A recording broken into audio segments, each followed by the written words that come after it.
बहुत समय पहले की बात है। एक घना जंगल था जिसका नाम था मंत्रमयी वन।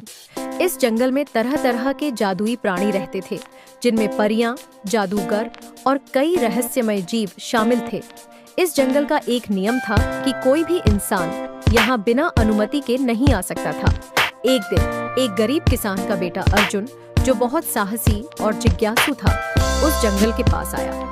उसकी माँ बहुत बीमार थी और उसे जंगल की जड़ी बूटियों की जरूरत थी। अर्जुन ने फैसला किया कि वह अपनी माँ के लिए कुछ भी करेगा, चाहे उसे जादुई जंगल में ही क्यों न जाना पड़े। जैसे ही अर्जुन जंगल में प्रवेश करता है, वहाँ की परियों ने उसे देखा और उसे रोकने का प्रयास किया।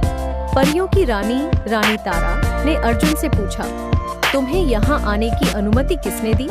अर्जुन ने सिर झुकाकर कहा, मुझे माफ कर दीजिए रानी तारा, मेरी माँ बहुत बीमार है और मुझे कुछ जड़ी बूटियों की सख्त जरूरत है। रानी तारा ने उसकी सच्चाई और साहस को देखा और उसे एक चुनौती दी। अगर तुम हमारी 3 परीक्षाएं पास कर लेते हो तो हम तुम्हें वह जड़ी बूटियां देंगे। पहली परीक्षा में अर्जुन को एक राक्षस से लड़ना था जो जंगल के एक हिस्से में रहता था। अर्जुन ने अपनी बुद्धिमानी और साहस से राक्षस को हरा दिया।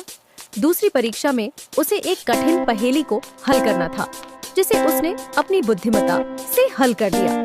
तीसरी और आखिरी परीक्षा में उसे एक जादुई फसल को उगाना था, जिसके लिए उसने अपनी मेहनत और धैर्य का परिचय दिया।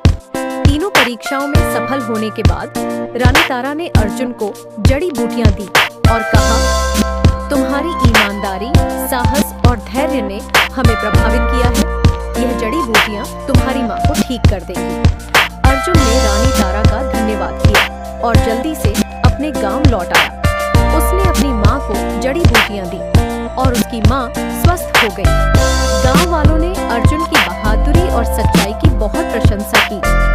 इस कहानी से हमें यह सीख मिलती है कि साहस, ईमानदारी और धैर्य से हम किसी भी मुश्किल परिस्थिति का सामना कर सकते हैं और सही मार्ग पर चलकर हमें सफलता अवश्य मिलती है।